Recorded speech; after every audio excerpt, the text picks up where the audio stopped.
Elections తర్వాత జగన్మోహన్ రెడ్డి గారు మరి తన ఫ్యామిలీతో కలిసి ఒక చిన్న ట్రిప్ విదేశాలకు వెళ్ళడం చూస్తున్నాం కదా. అయితే ఇదే బాటలో మరి పవన్ కళ్యాణ్ గారు కూడా విదేశాలకు వెళ్ళబోతున్నారు ఫ్యామిలీతో కలిసి అని చెప్పేసి ఒక న్యూస్ అయితే వైరల్ అవుతుంది. సో మరి నిజంగా పవన్ కళ్యాణ్ గారు విదేశాలకు వెళ్తున్నారా లేదా ఎటు సైడ్ వెళ్తున్నారు? సో ఇదే అంశం మీద డిస్కస్ చేయడానికి ప్రజెంట్ మనతో పాటు ఇమ్మంది రామారావు గారు సీనియర్ జర్నలిస్ట్ ఆయన ఉన్నారు. ఆయనతో ఒకసారి డిస్కస్ చేద్దాం. సార్ నమస్కారం. సార్ నమస్తే బాబు. సార్ పవన్ కళ్యాణ్ గారు కూడా విదేశాలకు వెళ్తున్నారు అన్న వార్తలు రావడం చూస్తున్నాం సార్. కొన్ని న్యూస్ ఆర్టికల్స్ లో వచ్చాయి. మరి ఆ వార్తల్లో నిజం ఉందంటారా? నిజంగా విదేశాలకు వెళ్తున్నారా? వెళ్తే ఎక్కడికి వెళ్తున్నారు?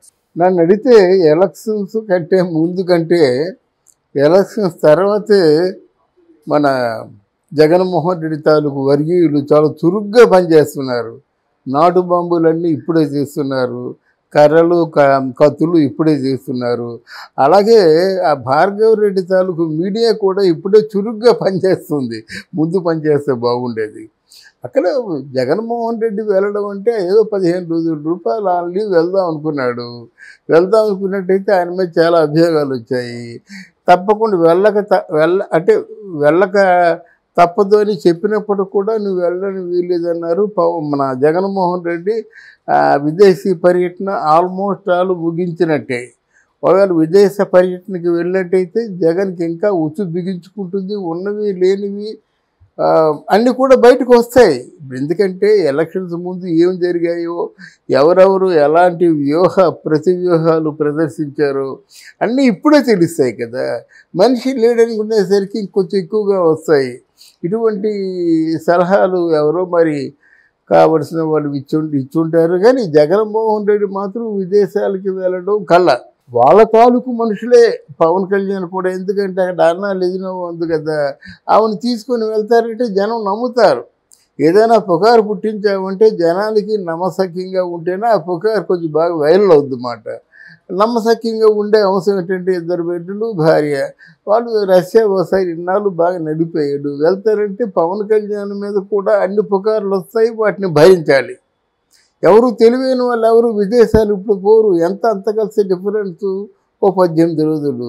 ఆ 18 రోజులు ఆగకుండా ఉంటారా? ఆగలేరా? మరి 18 రోజులు ఆగకుండా వెళ్ళిపోయినప్పుడు వీళ్ళ మీద ఎన్ని అభియోగాలు వస్తాయి? అది ఆలోచించుకుంటే ఈ ట్రిప్ అన్నది పూర్తి కూడా అర్ధరహితం అన్నమాట ఎవరికైనా సరే. పవన్ కళ్యాణ్ ఎందుకంటే now is the hero of the season. ఈ ఎలక్షన్స్ 24 ఎలక్షన్స్ మాత్రం ఆంధ్రప్రదేశ్లో ఎవరు హీరో అంటే no doubt at all Pawan Kalyan hero. ఎందుకంటే ఒంటరిగా పోరాటం చేశాడు. మామూలు పోరాటం కాదు, అంటే ప్రాణాలకు సైతం లెక్క చేయకుండా పోరాడాడనమాట. మరి ఆ రోజు మన సాయి ధర్మ తేజ్ మీద విసిరినటువంటి అటువంటి బీరు బాటిల్స్, నిండు బీరు బాటిల్స్ కానీ పవన్ కళ్యాణ్ కొడితే అవుట్. ఎక్కడ తగులుతుందో గాజులు తెలియ కదా. అది మరి చేయలేకపోయారంటే చేయడానికి కూడా భయపడ్డారు అన్నమాట. ఎలక్షన్స్ అయిపోయిన తర్వాత ఏం చేశారండి? పులివర్తి రవిని ఎందుకండి నిజంగా పెద్ద సుత్తి తీసుకొచ్చి పెద్ద పెద్ద రాళ్ళు పగలగొడతారు కదా, అటువంటి సుత్తితో పులివర్తి రవిని కొట్టబోయేసరికి సడన్గా ఆయన ఎస్కార్ట్ వచ్చాడు. ఆ గన్మ్యాన్ వచ్చి ఆపాడు. లేకపోయినట్టయితే పులివర్తి రవి ఇంకా అంబేలన్నమాట, అయిపోతాడనమాట. లైఫ్ కండెమ్న్ అయిపోయి ఉండేదన్నమాట. అసలు ఆ తాలూకు చర్య చూసి ఆయన పూర్తిగా స్పృహ తప్పి పడిపోయాడు. అక్కడ ఎలాగున్నట్టయితే మరి పల్నాడంతా ఇప్పటికి కూడా ఉన్నాయన్నమాట. ఇప్పటికీ ఆ పల్నాడు సీమలో వైసీపీ కార్యకర్తల ఇళ్లలో నాటు బాంబులు కనిపిస్తున్నాయి, ఇప్పటికి కూడా ఉన్నాయి. దాంతో ప్రయోగిస్తున్నారు. ఇక్కడేమో పిఠాపురంలో కూడా పవన్ కళ్యాణ్ ఇంటికి ఎవరో వచ్చినట్టయితే దాడి చేయబోయినట్టయితే పవన్ కళ్యాణ్ తాలూకు ఎస్కార్ట్ని కూడా కొట్టడం జరిగింది. అసలు ఏమిటి ఈ నరమేధం? ఈ నరమేధానికి కారణం ఏమిటి అంటే ఇదే కొనసాగుతూ ఉంటుందా? రేపు పొద్దున్న ఎక్కడ ఎవరైనా కూటమి వాళ్ళు ఎవరైనా సభ పెట్టుకుంటే మీరు ఇలాగ మారణాయుధాలతో ప్రవేశించి ఈ చిన్నాభిన్నం చేస్తారా? ఏమిటో ఈ జగన్మోహన్ రెడ్డి తాలూకు అర్ధరహితమైన పరిపాలన నాకు అర్థం కాదు. ఒకవేళ జగన్మోహన్ రెడ్డిలో ఏమైనా మార్పు వచ్చినట్టయితే వాళ్ళ తాలూకు అనుచరులకి చెప్పొచ్చు కదా. పోనీ వాళ్ళ అనుచరులు కాకపోయినా సరే ఇట్లాంటి నరమేధం జరగడం నేను ఎంత మాత్రం సహించను, దయచేసి వీడిని విరమించండి అని ఒక మాట చెప్పొచ్చు కదా. అదంతా ఉండకపోవడం కూడా ఏమవుతుందంటే ఎన్నికల తర్వాత ప్రశాంత వాతావరణం ఏర్పడుతుంది. తర్వాత ఎవరెవరో ఎక్కడెక్కడికో వెళ్ళిపోతారు. కానీ ఇది ప్రత్యేకమైన ఎన్నికలు. దీని మీద అందరూ పనిచేస్తున్నారు. ఎలక్షన్లో నిలబడిన వాళ్ళు పనిచేస్తున్నారు, రౌడీలు పనిచేస్తున్నారు, బాంబులు తయారు చేసే వాళ్ళు పనిచేస్తున్నారు, ఆ ఎలక్షన్లో ఉన్నటువంటి పేటీఎం బ్యాచ్ ట్రై చేస్తున్నారు. ఇప్పటికి కూడా పేటీఎం బ్యాచ్లు చెలరైపోతున్నాయి అన్నమాట, సిగ్గు లేకుండా. అందువల్ల ఇది కేవలం పుకారు పుట్టించినటువంటి విషయమే కానీ, ఎందుకంటే అదొక సరదా. పవన్ కళ్యాణ్ వెళ్ళిపోతున్నాడు, చూడరా మా ఓడిని అన్నారు, మీ ఓడే ఏమైంది, వెళ్ళటం తప్పలేదా, వెళ్తున్నాడు కదా. మరి మా ఓడిని వేలిస్తూ చూపించినప్పుడు మరి మీ ఓడిని కూడా అందరూ చూపించారు కదా అని ఇట్లాంటి వాద ప్రతివాదనలకు అవకాశం ఇస్తారే తప్ప నాకు తెలిసినంత వరకు పవన్ కళ్యాణ్ విదేశాలు వెళ్ళడు.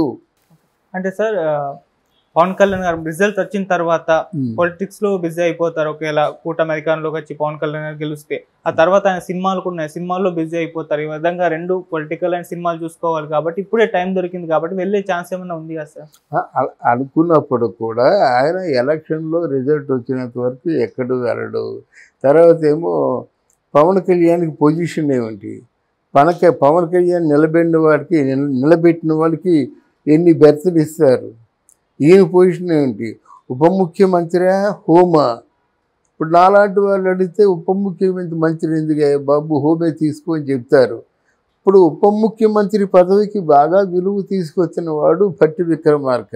అబ్బాయి నిన్ను ఎలా గౌరవిస్తారో నన్ను అలాగే గౌరవించాలి, నీ ఫోటో వేస్తే ఆ పక్కన నా ఫోటో వేయాలి, నువ్వు ప్రధానమంత్రికి బొకే ఇస్తే నేను ప్రధానమంత్రికి బొకే ఇవ్వాలి, నువ్వు ఏ వాగ్దానం చేసినా పక్కన నేను కూడా జై అనాలి. ఇట్లాంటి షరతులు పెట్టుకున్నాడు. ఇలాంటి షరతులు పవన్ కళ్యాణ్ పెడతాడని నేను అనుకోను. కనుక ముందే ఒక నిర్ధారణ రావాలన్నమాట.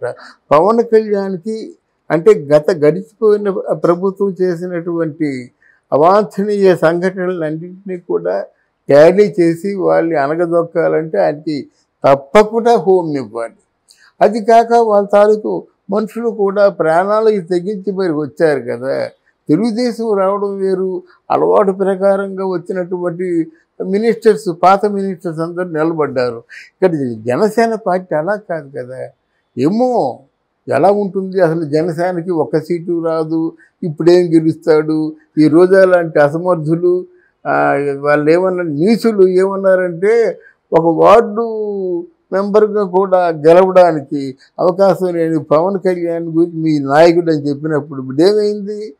ఇండియా మొత్తం మీద ఎవరైనా దేశభక్తులు ఉన్నారంటే పవన్ కళ్యాణ్ ఒకడని చెప్పేసి ఐక్యరాజ్య సమితి న్యూయార్క్ నుంచి ఆహ్వానం వచ్చింది. అందువలన ఇటువంటి నాయకుడికి ప్రాణాలుండి జనసేనలో నిలబడిన వాళ్ళందరూ కూడా వాళ్ళకి ఏదో పొజిషన్ కావాలి. అంటే అలాగే వీర మహిళలు, జనసేన నాయకులు కూడా వాళ్ళు చేసినటువంటి త్యాగం చిన్నది కాదు. రూపాయి తీసుకోకుండా తినకుండా ఉన్నారు.